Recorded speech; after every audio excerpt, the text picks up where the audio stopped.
Okay, we're on chapter 2 in Stuart Little, which is called Home Problems. And it's snack time again. Stuart was also helpful when it came to ping pong. The Littles liked ping pong, but the balls had a way of rolling under chairs, sofas, and radiators, and this meant that the players were forever stooping down and reaching under things.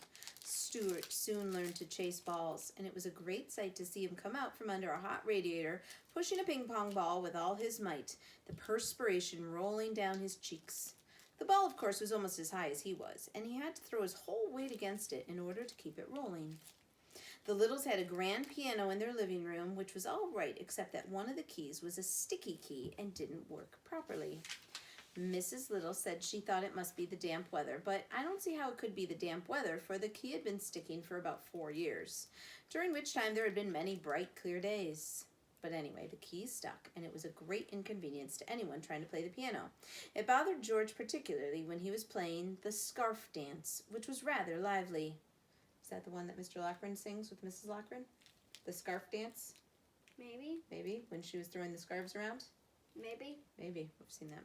Something like that. It was George who had the idea of stationing Stuart inside the piano to push the key up the second it was played. This was no easy job for Stuart, as he had to crouch down between the felt hammers so that he wouldn't get hit on the head. But Stuart liked it just the same.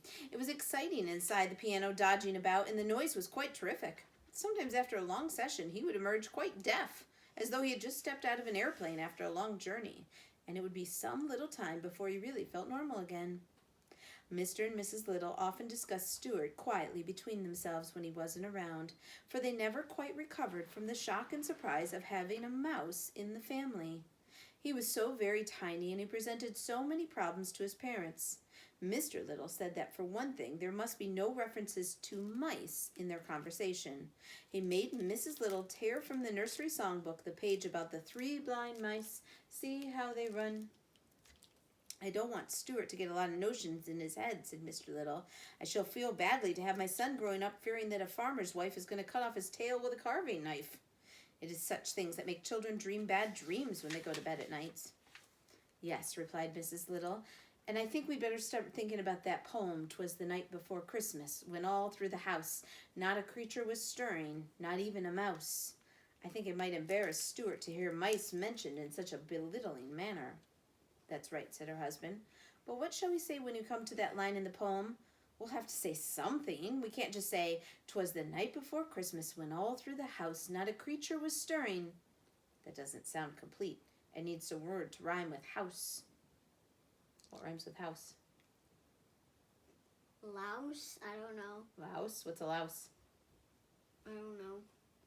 What about louse? Asked Mrs. Little. Or grouse, said Mr. Little. Louse is the singular of lice, I think. It means one lice.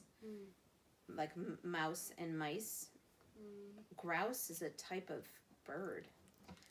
I suggest souse, remarked George, who had been listening to the conversation from across the room.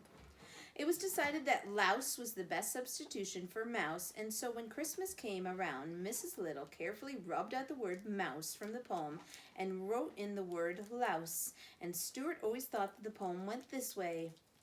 "'Twas the night before Christmas, when all through the house not a creature was stirring, not even a louse."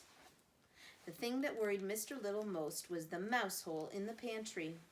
There's a little picture of it down there. This hole had been made by some mice in the days before the Littles came to live in the house, and nothing had been done about stopping it up. Mr. Little was not at all sure that he understood Stuart's real feeling about a mouse hole. He didn't know where the hole led to, and it made him uneasy to think that Stuart might some day feel the desire to venture into it.